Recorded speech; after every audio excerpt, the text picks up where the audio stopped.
This month's episode of the Parity podcast was brought to you by dailypuzzles.com.au. For great quality cubes at super low prices, make sure you go check out dailypuzzles.com.au and use our discount code PARITY for 10% off your entire order. Hey everyone, and welcome to this month's episode of the Parity podcast. Today we've got a super awesome podcast lined up for you. A little bit shorter than what we've seen previously, but it's still going to be great.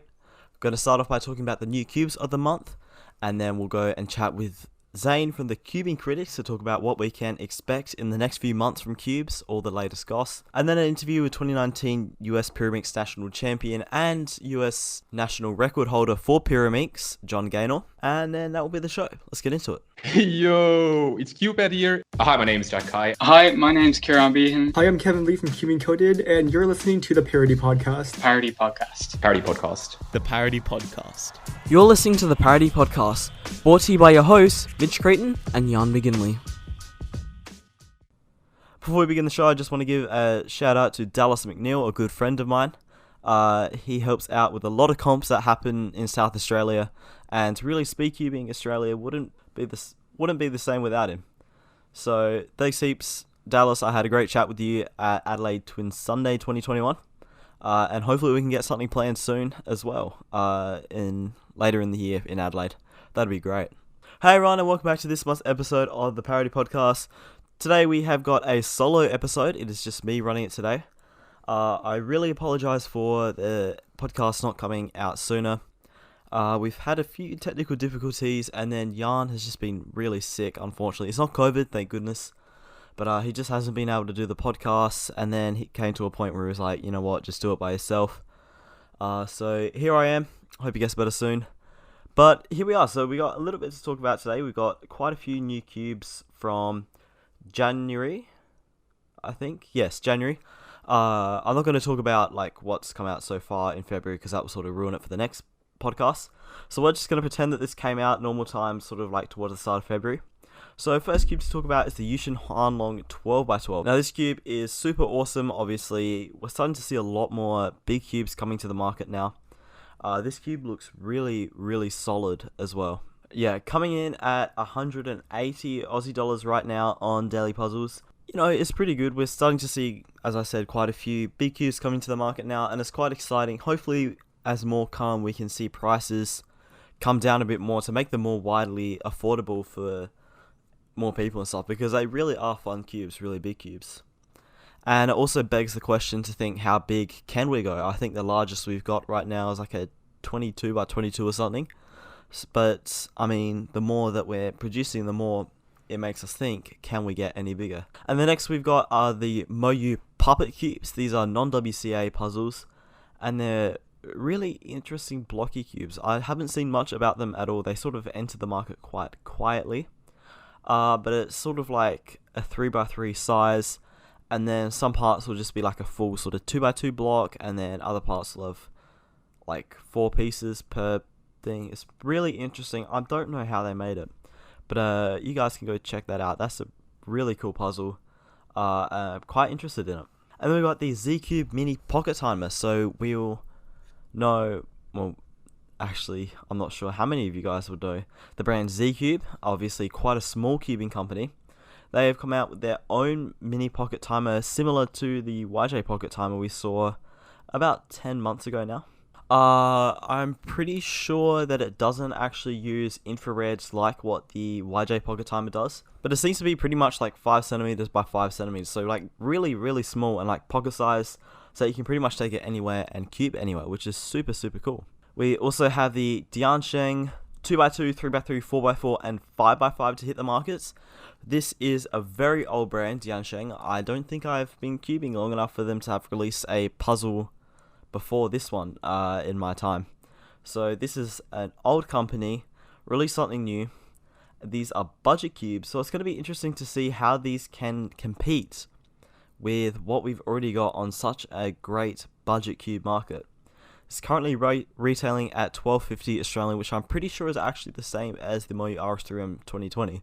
So I haven't seen much about it yet. I think it's still sort of like rolling out to stores and everything, but I'll be quite interested to see how they can compare it to the RS3M 2020 and also the GMS, which is the same price. to see what the Diansheng have done to make it be able to compete on this market, which is literally just dominated by the RSUM 2020 and the 11M Pro. And then we have got a brand new company to hit the market. Yes, that is right. The MS Cubes V1. So they come in two variants, the MS3 V1 Enhanced and Standard Edition. This brand was started up by a former designer for GAN, so these cubes look super similar to GAN. They resemble it quite similarly. They've got, instead of like a honeycomb design like GAN has, they come with a spiderweb sort of kind of design. And also, like, the torpedoes in the pieces as well look really interesting, and like how the pieces connect. The tensioning system on this is really interesting, it's quite similar to the GAN design, except a little bit different, a little bit changed around. I like to get this cube. I haven't got it now. I don't really have any intentions of getting it in the near future, but who knows, I might end up getting it one day. From what I've heard, this puzzle is really good, and it's got its own like really unique sort of feeling. Like, new brand, you'd expect that as well. I'm not quite sure how it can compete on, well, as I keep saying, is such a tough market right now. But I hope this cube does really well and that we can see a lot more from this brand, because that would be really good. Okay, I'm going to take a quick break and I will be back on the other side with Jan to talk to Zain from the Cubing Critics about what we can expect in cubing soon. Here we have with us today Zain. Unfortunately, Mo is not able to join us, and he's going to talk to us about the upcoming news and what to expect in cubes, which is just super exciting. So welcome once again to the show, Zain. Thanks for having me. Yeah. How are you No doing? problem. Not too bad, thank you. Yourself? I'm all right. Not too bad as well. Awesome. That's great. So shall we get into it then? Yeah, sure. So January, obviously, typically like a kind of strange month when it comes to cubing. There's people preparing for like Chinese New Year. We've got people still recovering from the big peaks of Christmas. So it's been a strange month in terms of cubing news. But I'll kick you off with the first set of news, which is of course GAN stuff. So GAN, Yep. what do you have any ideas of what GAN are planning? I've got no clue. I'm guessing it's probably going to be something along the lines of what we talked about last month, maybe with the Square Yep. One, and then that extra 3x3 that we talked about coming out soon. But honestly, I've got no clue. Yeah, so it's been fairly unproductive in terms of like mainstream cubes, but GAN have been working on quite a few limited edition cubes. I'm sure you've seen a few images of that. Yes. Yeah, They look so very exciting, very cool. so it's like limited edition versions for the Chinese New Year. So they've made a few updated versions of their previous cubes in primary internals.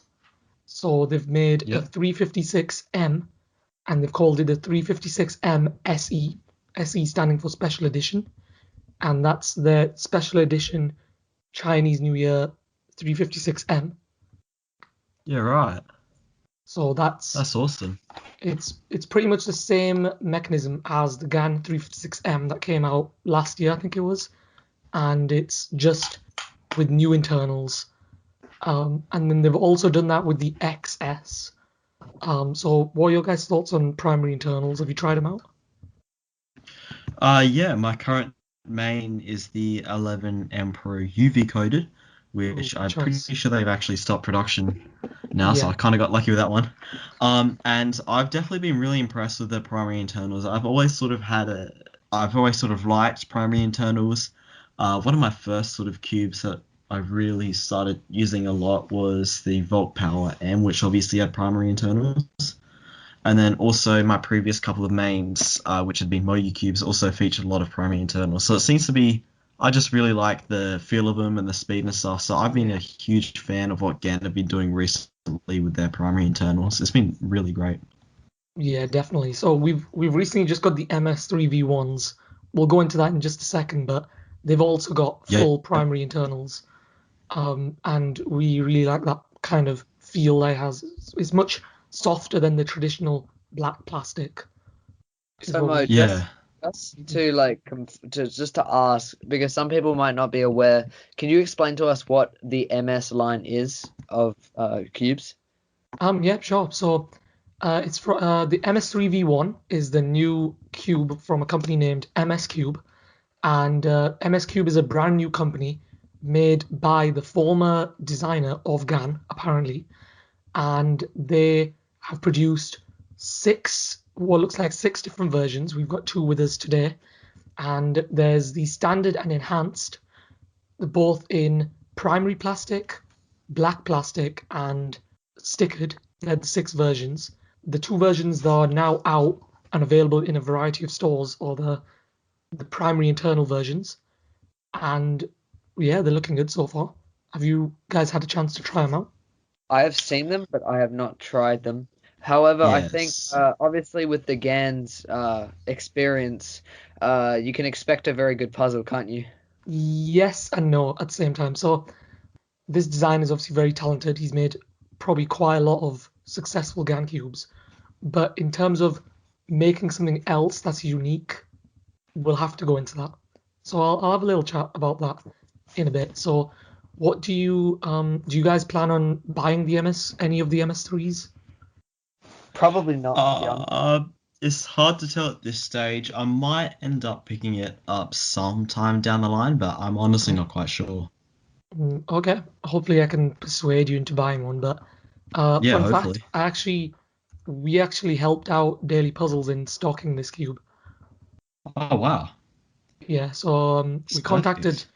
we contacted Daily Puzzles because we have regular contact with MS Cube, and then we were like, "Would you like to be stocking the MS3V1s?"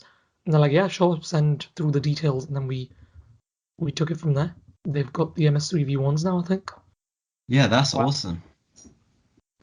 So Yep. the MS V1, does that look like again like the same like sort of like pieces and everything? Does it look similar to again?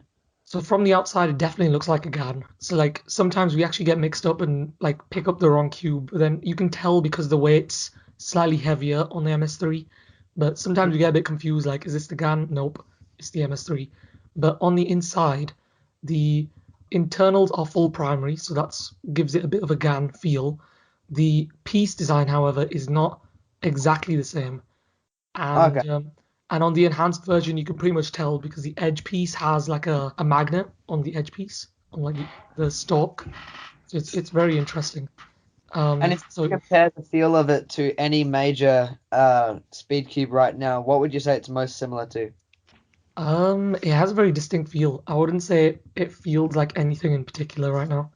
It definitely doesn't feel like a GAN. I can say that for sure, but it it just has its like own distinct feel. It's very hard to explain. Okay, that's So cool. in terms of features, so you've probably seen some images online. It's got like a cobweb design on it. So it's like Mm. it's as opposed to the honeycomb of the GAN, it's got a cobweb. So it's got a cobweb design. It's got a weird tensioning system. I don't know if you guys have seen that before. I've seen a little bit of it. It looks really cool. Yep, it is very cool, but also very confusing. So yeah, that's the main features. And then there's obviously the enhanced has the edge to center magnet system, sort of like the Volk Elite, and the standard version is just regular standard. And so the tensioning system's pretty weird. It's got like two rings. It's got an outer ring and an inner ring. It has two different elasticities and then five different tensions. And then it's also got three different springs of different elasticity as well. So it's got six elasticities and five tensions. Yeah, wow. Very complicated. It is quite complicated. I think a lot of people are still confused about it to this day. But Yeah. yeah, so it's got no tools. You just hand turn the different settings and then off you go. So Yeah, myself and wow. Mo are both maining this cube.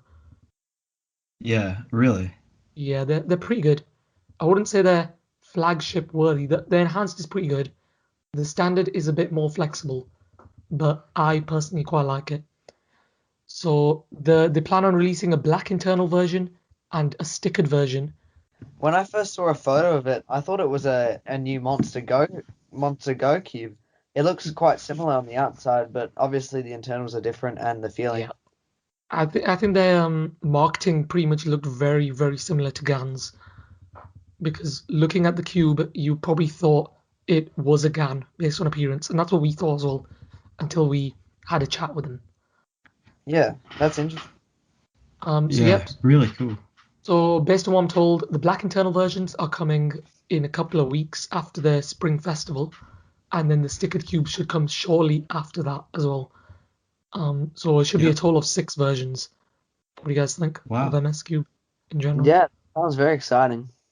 I'm very excited, obviously, to have a whole new like company hit the cubing scene is just awesome. So I'm really excited to see how these guys do. I really hope the cube does really well, and that we can see more from this company, and that it becomes really successful in the future. That would be great.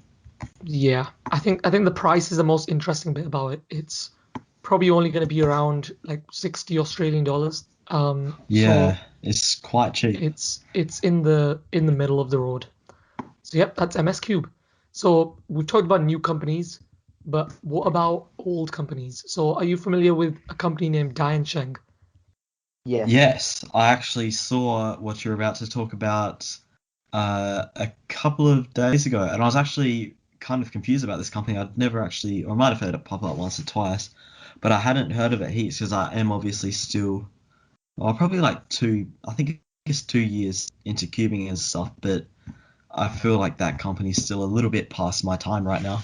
Yeah. So seeing this come back, I mean, I'd like to say it's a blast from the past, but I don't really have a past, if you get what I'm saying. So Yeah. I was really interested to see this cube come back. And obviously it's really cheap. I'm on the website right now, and it's currently at $12.50 Australian. Yeah. So Very I'm cheap. quite interested to see how it can compare with the current budget cubes that we've got on what's a Yeah. very, very strong 3x3 Is it- market currently. Is it magnetic? Yeah, so they've got magnetic cubes and they've also got non-magnetic cubes, but I think Wow, the that's good. Cubicle currently only stock the magnetic versions, but they actually have non-magnetic versions as well. I think the 3x3 is the main noteworthy cube out of the 4 cubes. Yeah, I'm definitely interested in that. I'll take a look at that. Definitely after this. Definitely. We've just made a big order with the Cubicle and the Diancheng was part of it. So we'll be trying that out in a couple of days. That's great. I can't wait to hear what you think of this cube. And yeah, well, I guess the main sort of focus on this cube is whether or not it can compete with today's market. So I'm quite interested in that. Yeah, me too. Yeah. And so it's a 2x2 through 5x5. The 2x2, I'm told the 2x2 is quite heavy, and the 5x5 and 4x4, the reverse corner cutting on those aren't too great. So I think the 3x3 is the main contender out of this group. But Yep. yeah, a lot of us cubers, like we've only been cubing for 2 years here, and well, less than 2 years actually, and a lot of us newer generation of cubers probably haven't even heard of Diancheng before. So it'll be very interesting seeing how this new Yeah. market responds to an older company. Exactly. Yeah, that's interesting, eh? Yep. So we had that news a couple of weeks ago, but for some reason we didn't publish the video until a couple of days ago, I think. But yeah, from a Yeah. mystery source we got that news from. The bit that we've all been waiting for is the GAN news. So Yep. you might have seen this, but we'll start off with the Q1 news. So obviously the year's split up into 4 quarters. Q1 being up until April, and so they're planning on making a smart cube. So you obviously know there's the GAN smart cube, but are you aware of Yeah. a Monster Go smart cube? Wow, that sounds good. No. So This is that's gonna be great. interesting. It would have to be cheaper, wouldn't it? Definitely, because Monster Go's their like training series, so it makes sense to have a cheaper price attached to the Monster Go one. Wow, and Interesting. Yeah, will it right. come as well, or what are they? How are they going to cut corners for? No pun intended. How they plan to cut corners for the price? I would assume it's more in sort of battery tech and not the like So a lot of the price can be cut down through software things and like Right. what they include in terms of sensors and stuff in the cube. Yeah, that's fair enough. But yeah, I'm not sure. I haven't seen I've seen an image of the Monster Go Smart Cube, but I haven't seen it in action yet. But that's very, very interesting. Yeah, that's very. Wow, Like that's really cool. I'm actually very interested in that specific the Monster Go Smart Cube. Yeah. That's actually very interesting for me. Because if it's priced right, then I think it would sell very well. I agree. Yep. So I mean, Monster if Go. it's priced right, then they've already got my sale. So Yep. I actually yeah, don't have I'm any very Monster interested Go's. to see how this is. Yeah. So Yeah, neither. Monster Go, fairly new company. They've made a few cubes, none really like taken off, could we say? But this could be like their big release. That's very Wow, exciting. that's insane. So have we got a rough estimate date? Sorry, for that Um, one. I can't remember so if you already said it or not. they've mentioned Q1, so I'd say between Yes. now and probably March, April time is like their cutoff for that. Cool. Cannot Um, wait. yeah, as neither. We've never got a Monster Go cube before. And another quick thing to mention is that Monster Go being their training series, they actually have quite a lot of software things in order to train people to solve the cube. I don't know if you've seen Monster Go's sort of like training stuff. Yeah, I've had a small look over it and stuff, but I haven't actually seen everything. But I can imagine, like, yeah, as you said, it's a training purpose, so I'm guessing that it has a lot of things to go along of being able to train and be really good stats wise and everything. Yeah. And so yeah, that's Monster Go and GAN. So I think that's gonna be two smart cubes coming out, unless it could be the same one. I'm not completely sure on that. We just got the email this morning. So GAN makes a lot of good 3x3s. But do you know the last time they made a good 2x2?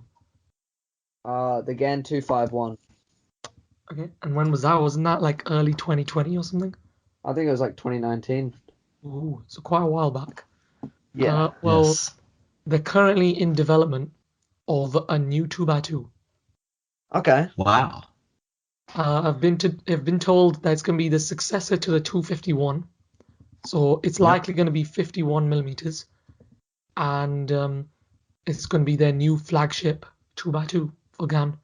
So that's interesting. That's really cool. Do you guys have a GAN 2x2?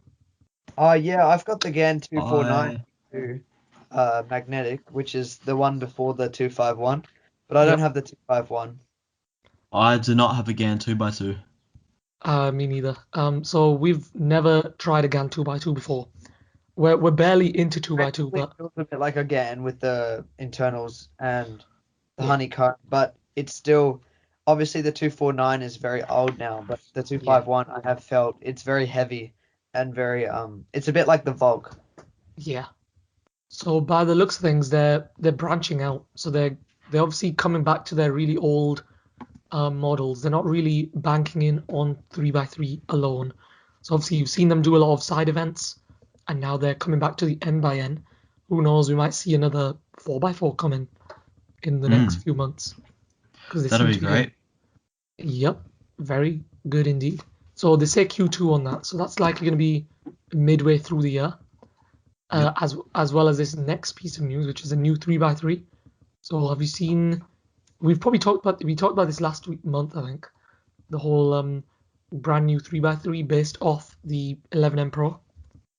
Yes, we did.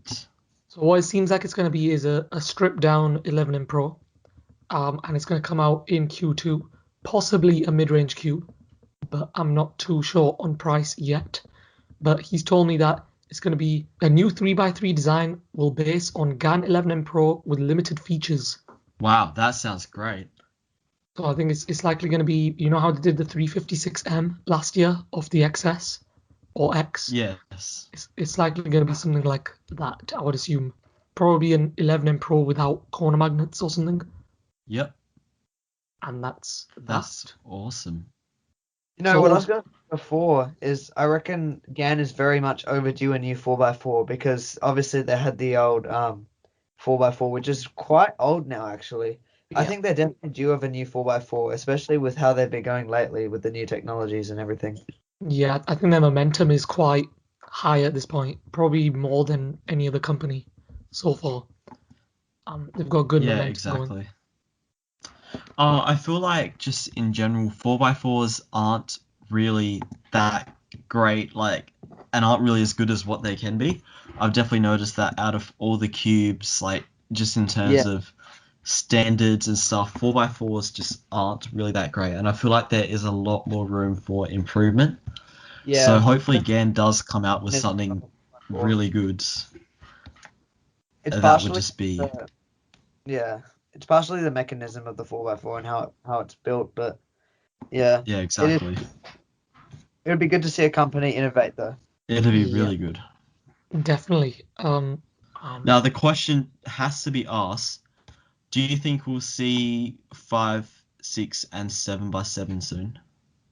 I wouldn't say soon because I know they're not in development of any like larger cubes yet, but they're having a big, as we speak, they're having like a big 2021 meeting, and so they're Yep. probably going to discuss what sort of stuff people might want to see, Yes. and hopefully we'll have a little insight in the next few days on what they're actually planning. But yeah, they're having a big like battle plan right now. Wow, that sounds great. Um, We'll definitely make sure that you keep us updated on that in the next month's episode. For sure, yeah. And then last piece of news, you've probably heard of a certain Sudo Cuba. Oh yeah, I know him. Yeah, you know him. He's Yeah. well, recently he's been spiking in the YouTube stats. Oh yeah, Yeah, I've he heard actually about went. that. Yeah, he went from like around 1.8, 1.9K, and then like just completely spiked up to like 3.5K, almost 4K now. Yeah, wow. Yeah, And then he's I dropped think right back down to 3,000. But What a yeah, noob. I think he had a good run with his he had this cube that he gave away. I've heard about him. Yeah, Yeah, yeah. It was some like it was a good GameCube or something it as was good well. market.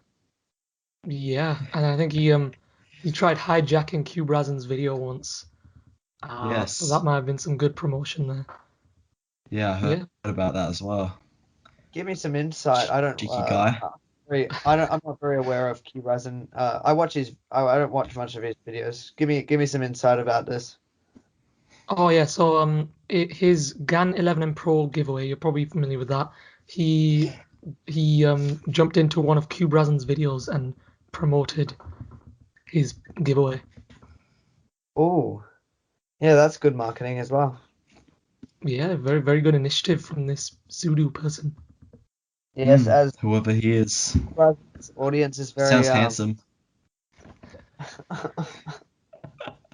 as Q-Razin's audience is very engaged, I could say, to the least. Yeah. Yeah, that's good. Zain, thank you for all the information. I'm actually very thankful. That was very good. I'm actually very That looking forward to was the upcoming stuff. incredible. No problem. And then next month we'll have a bit more news on this GAN battle plan, should we say. Hopefully Mo Yep. will be with us. He's currently studying as we speak. And Yes. we'll have some more juicy news. Thank you. Okay. I'm looking Cannot forward to wait. news. Yeah, absolutely. And And as always, Scott. seeing Mo I as don't know what well. you're gonna say. That would be good. Hopefully Mo does well with his studies, and yeah, we'll be glad to have you guys back on. That'll be so much fun. Yeah, Yes, sure. and as always, guys, make sure you guys let us know what you think of this segment. I mean, there's nothing bad that you can say about it. It is just truly incredible. Thank you guys so much, Zain, and of course Mo, who's also not there, but he's a part of it, for coming on. You guys can find them and the Cubing Critics on YouTube and on Instagram, so make sure that you guys go check them out. We'll leave links in the show notes. And that's enough of this segment. Thank you very much, Zain. Thank you for having me.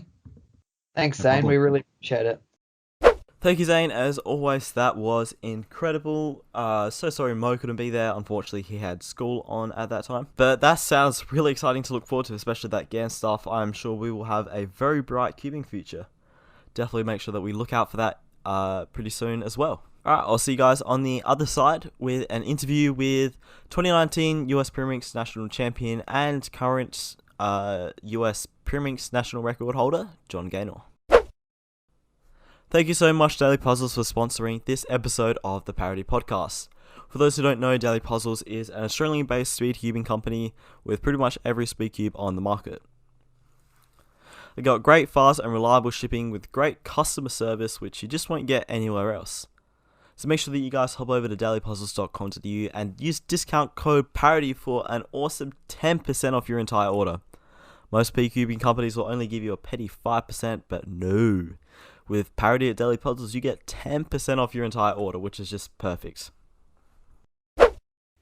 This episode of the Parity Podcast was brought to you by Blake Coburn, Harry Daniels, Jason Rosentretter, Cubing Madness. If you want your $1 patron shoutout, go check out our Patreon. We'll leave a link in the show notes. Okay, and so as we said earlier in the episode, here joining us today is 2019 US Pyraminx National Champion, John Gaynor. John, welcome to the show. Thank you for having me. It's great. No problem. Thanks heaps.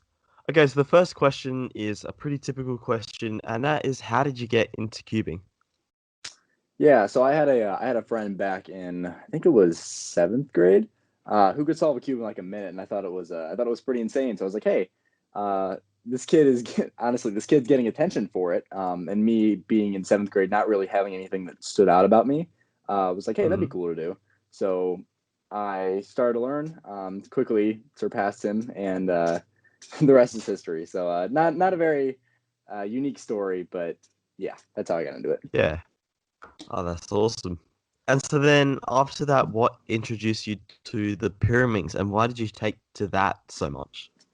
Yeah, so Pyraminx I got into after getting one for, I think it was a Christmas present back in, it was 2016, before my first competition. I thought, well, this thing's really cool. And I was able to improve somewhat quickly. I mean, I think nothing out of the ordinary for a beginner when you start dropping times quickly. So Yeah. I got into that, and I struggled to get good with, I think it was layer by layer. I struggled to get good with layer by layer for the longest time, and I think I was getting angry with it after watching Drew Brad's video on how to get fast at Pyraminx, and he said, well, like getting around to 5 seconds is like not a problem. And I was sitting around at Yeah. like 7 to 8, and I was like, that's it's a little bit slower than easy. Yeah. So Yeah. I was like, well, if this isn't working out, maybe I should try top first. So I went on ahead and learned that, and yeah, from there on, I kept practicing and enjoyed the improvement. Placed a lot better at my first competition than I was expecting, which definitely helped a lot because I thought, well, hey, I could be competitive at this, and yeah. That's awesome. So what other events do you enjoy practicing? I mean, obviously Pyraminx quite a lot. Are there any others that you practice quite a bit as well? Yeah, ironically, it's Megaminx. That's my other favorite event. Yeah. I think it's kind of nice to have something that. So if you look at Pyraminx is fast. You're able to one look the entire solution, and there's a lot of complexity in that. But it's all very fast. So I thought it'd be good to pick up another event, a slower event like Megaminx or one of the big cubes or something like that, that focused a bit more on efficiency. Because I mean, you Yeah. do need to be efficient in Pyraminx, but at the same time, you can be somewhat not efficient, speaking from experience, and just turn fast and still get good times. Whereas your capability, how far you can get with that in slower events like Megaminx or big cubes, is a bit more limited. You can't get very far with crazy TPS, but not being efficient, especially in Megaminx. There's so many different little Yeah. tips and tricks that you can learn that just take a lot of thought and a lot of practice. Whereas, and you can't do those things quickly. So it's I thought it'd be good to balance out a little bit my speed cubing skill set, I guess you could say. Yeah, right. That's really interesting. I've never even heard of that thought process before. Yeah, I'm That's not sure. I don't know if it has any inherent benefits or anything like that. I just thought it would be interesting to see yeah. kind of the slower, more methodical speed Yeah. cubing.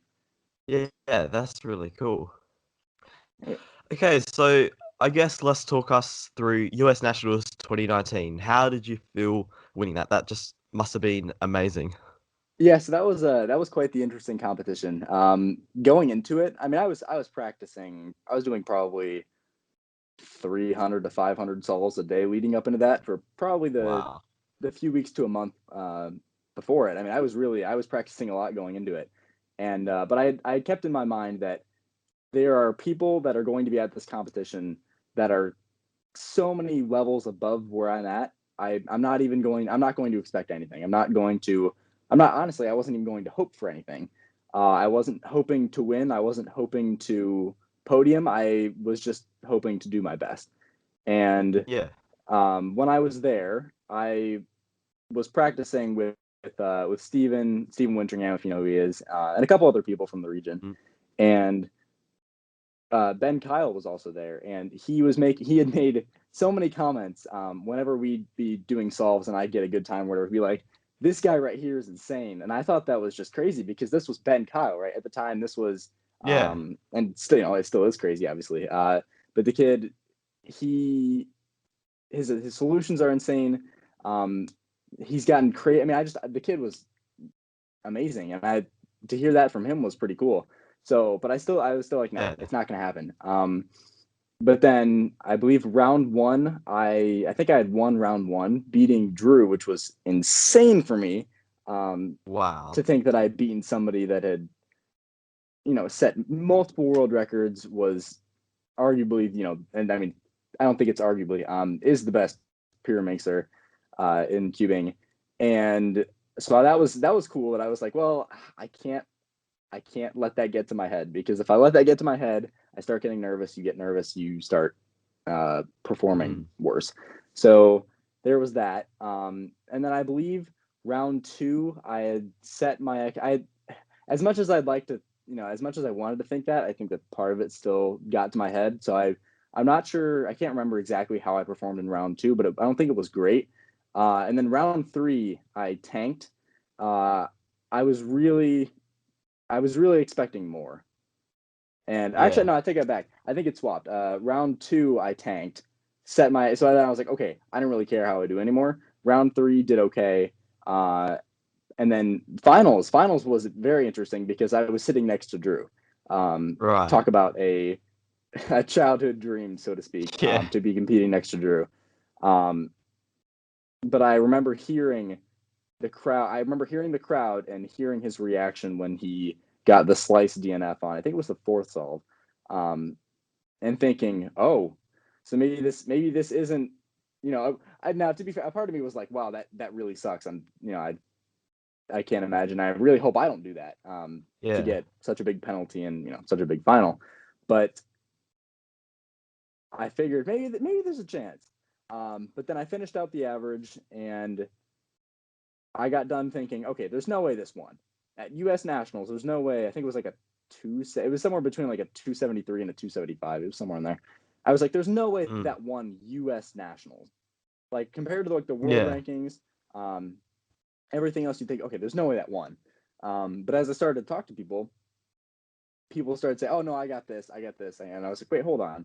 Is this possible? And Yeah. what I didn't realize at the time was that you can't really expect in a big finals for people to perform exactly like they did on their PR averages. So Mm. I was expecting people to perform a lot better, including out of myself. I was expecting, hopefully low. I think it was low two at the time is what I was going for. Yeah. So I think, looking back, I'm pretty sure everybody underperformed. Everybody that I've talked to from that finals was not happy with their performance. So I Mm. think it just happened to be that I had messed up a little bit less. And yeah, Yeah. it was really cool afterwards. Walking around the venue and people saying, "Hey, congratulations!" I mean, people that I didn't even know saying, "Hey, congratulations on your on winning." It was a really interesting experience because, like, wow, I did something that was I did something that's kind of a big deal. So that Yeah, was really that's cool. awesome. Wow. That's So a yeah, really and then cool there was story. yeah, thank you. Then there was also a time afterwards. I think this was the night after. I was walking to I believe it was Shake Shack with Steven, and I was still kind of trying to keep my head down because I was like, or not keep my head down literally, but just to not get too full of myself after that. And Yeah. I was telling Steven, it's like, it's cool, but like it was a 2.7 average. Like the average wasn't that impressive. And he said, dude, it's the U.S. national, like chill. This is cool, all right. And there was somebody, I think it was Will Cerny, who had come up to me on the street and said, hey, congratulations. I was like, okay, maybe this is kind of cool. So yeah, it's quite the thing winning a big title. So you got to be careful not to let it that you don't start walking around presenting that to everyone, saying, hey, I'm the national champion. It's like, Yeah. It's not like you need to go out, push that out to people, but Yeah. but yeah, that's kind of what I took away from it. That's really cool. So then, how did you get sponsored by the Cubicle? Because that's obviously a really big deal and one of the most prestigious sort of things in cubing. Yeah. So how did that come about? That was a lot of work on my part. I think it's safe to say. I remember my first thought about. I mean, I'd always wanted to from my first competition, seeing the fast people. I mean, it was Blake Thompson at the time. To think, wow, this guy's really fast, and he's and this company recognized that he's fast and is willing to like send him free stuff. I was like, that is awesome. And then to grow up and get start progressing and to see these fast people that the spotlight was on them. These people were the ones that were setting the records, that were speaking on everything, on commentaries, on podcasts, things like that. And I just thought it was really cool. It's like, wow, that would be awesome to achieve. So it didn't really become a reality until around, I think, after nationals actually. And there was a time when afterwards, Steven and I had ran back to the venue because we had forgotten something. And we were trying to get back in, and we were standing by these doors, and we couldn't get in. But Phil and Jules were packing up some of their vendor stuff into the car, like right beside us. And I was like, should I say something? Like, it just happened. Like, is it that big of a deal? I didn't really know, but I thought it was interesting. I think that first spark, it's like, okay, maybe this is possible. So after that, it took a lot of kind of working my way. This sounds weird talking about it. Kind of working my way into the group of people that is Team Cubicle. I talked to Timon a little bit to kind of get his opinion on some things. Talked about Pyraminx. So I became friends with him after a while. And then I talked to Lucas Eder a little bit. Kind of just starting to talk to these people. Worked with Phil on a couple of small projects. Talked to Jules. Things like that. Just kind of getting my name into that group. Yeah, right.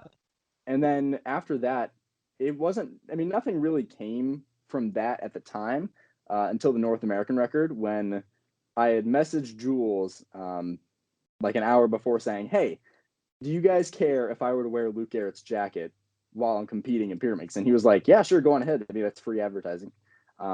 So, and then I messaged him right after saying, "I just set the North American record in Luke Garrett's jacket," and he thought it was pretty funny. So, with all of that going on, then I started to kind of work my way up, and then it's like, okay, so I am a serious competitor, and I have some potential, which I think is fair to say. So after that, then I started, worked a little bit more with Phil on some things, tried to negotiate a little bit with Jules to see what a contract would look like. And yeah, all that led up to February. I think it was somewhere in February when I finally was offered a contract, and without much hesitation, signed it. So that's the story there, I guess. That's awesome.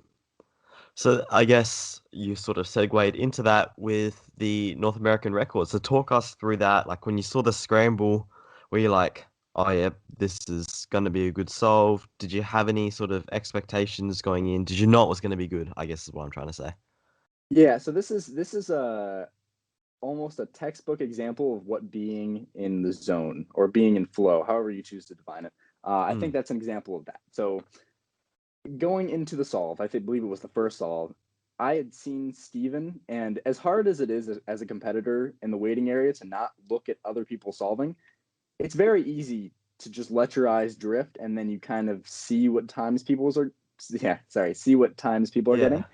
And I had seen that Steven had gotten, I think it was a 1.7 on that scramble, or 1.7. And I heard a part of his reaction that he clearly wasn't happy about it. So I had known a little bit in the back of my head, okay, so this scramble must be decent, because if Steven can get a 1.7 on it and be not happy, like it's gotta be something good. But it never really, I thought that, but it didn't really click. I didn't recognize that, oh, this is a really good scramble. I should, and then the side of your brain that does all the stuff that you don't want it to say, hey, you should be nervous because this is a good scramble. I had none of that. So when I sat down, I was looking at the scramble, didn't see it initially. I was kind of just flipping it around, seeing what I could do. And I saw it. And as soon as I saw it, I set the Pyraminx down. I kind of I hit the table with it. But then I picked it up again because I was like, oh wait, hold on, is that what I think it is? And then I was like, yeah, okay, it is. So I set it down, did the solve, not thinking at all about whether or not it was going to be good, if it was going to be bad. None of that. Which is very surprising, because most other times, even at home, I'll see a good scramble and think, hey, this could be good. So that's one of the few times where I've been truly in flow state, which is very, very hard to do. And I still, to this day, I'm still working on trying to figure out how to get into that state of mind. But I definitely was then, and I didn't even consider the possibilities. I just did the solve, and it happened to work out. So. Wow, that's awesome. That's. I don't know, were you gonna say something there? No, it was just it was really cool. It was a lot of people. There's a popular quote out there that I take after that says that luck is the combination of preparation and opportunity, and I think that was the perfect example of a time when there was an opportunity. I had practiced very extensively for it. More solves than I'd like to admit. I've gone into Pyraminx, but the combination of lots of solves and I get a good scramble that has potential, and I think it all came together, which is paid off. I was more than happy about it, to say the least. So yeah, that's awesome. So besides cubing, what do you enjoy doing in your spare time? All kinds of things. I find myself getting into random hobbies. There was back when I first started, I was into cardistry a little bit. More recently, it's been piano, video editing. I've started to get into film type stuff. I enjoy going out and doing cool stuff and then recording it and putting it into a video. And then even more recently, since COVID has started, I got into chess a little bit, and I'm also looking into investing. So I like to jump all over the place and learn as much as I can about all kinds of stuff. Did you invest in GameStop?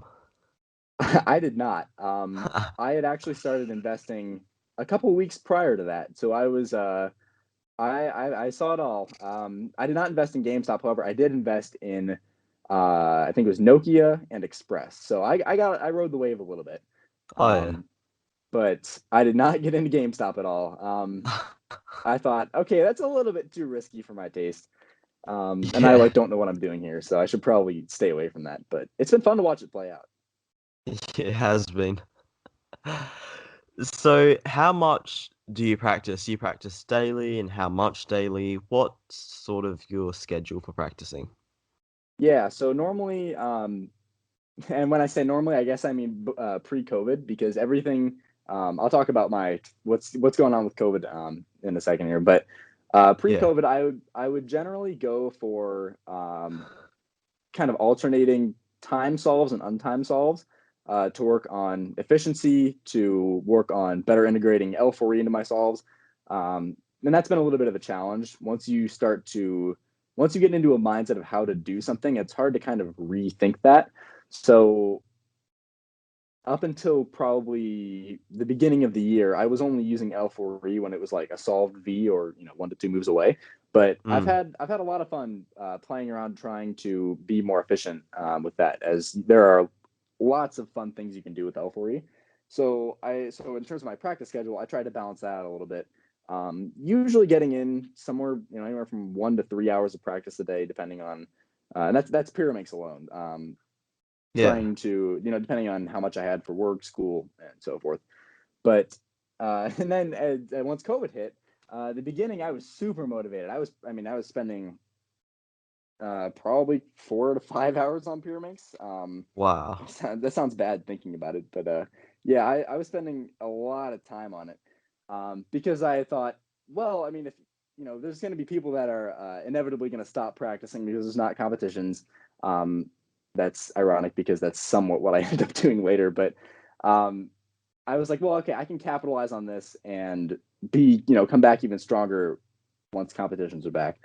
Unfortunately, I also suffered from a lack of motivation. So I stopped practicing. I didn't totally stop practicing. I was doing, a few solves a day, probably, maybe 25, 50, averages of 100 on the good days. And there were a couple of days where I did take a break. I didn't practice at all, which is very, very, very uncommon, unlike me when it comes to practicing something, because I tend to get very focused on what I'm doing. So to take a couple of days off was a pretty big deal. And that has an interesting effect on your motivation. When you're no longer, if you're planning to practice every single day, well, the first time you break that, it becomes a lot easier to break it, another time and so forth. So it's been an interesting challenge trying to stay motivated. But I've still continued to improve, not at the rate that I was when when COVID first hit, but I'm still improving. So Yeah, that's great. And yeah, you'll be able to it'll be come back interesting to see, even stronger. Yeah, exactly. I keep that in the back of my head, but at the same time, it's like, when will competitions be back? I mean, for the U.S., Exactly. who knows when stuff will be going on here? But Yeah. Cubing at Home season 2 is coming out, so that gives me That'll be something to look forward to. And so the last question is, where do you see cubing in 5 years' time? Say that again? Sorry, I think you cut out a little bit. Oh, sorry. Where do you see cubing in 5 years' time? Ooh, that's an interesting question. Where do I see it? My hope is that it becomes more competitor oriented, and let me explain that before people get angry with me. I think cubing, as in terms of spectators, is a lot more interesting when you've got, let's say, like one or two things going on at a time. So, like, for example, head-to-head formats. I think head-to-head formats are a lot more spectator friendly. I don't think anybody can argue with that. And I think and I hope that we can transition a little bit more to that. I do understand that the WCA, part of their mission is to make it available for everyone. And I believe we could still do that by still having, multiple rounds that are, maybe cut back on the qualification times, cut back on things like that, maybe allow more people to the next round. But I do think I would like to see the final rounds of competitions being a bit more competitor oriented, where you've got more, what's the word I'm looking for? When things are more focused on the competitor, you're not having to watch, 8 different spots to see how people are doing. All the attention can be focused on the 1 or 2 competitors that are competing. Now, all this might be a little bit biased because I am a competitor, and this is stuff that I would like to see. But at the same time, I don't know if that's where cubing will go. I can see with all of the Rubik stuff, Monkey League, things like that are heading in this direction. I could see that happening, but I'm not sure. That's my hope for the next 5 years.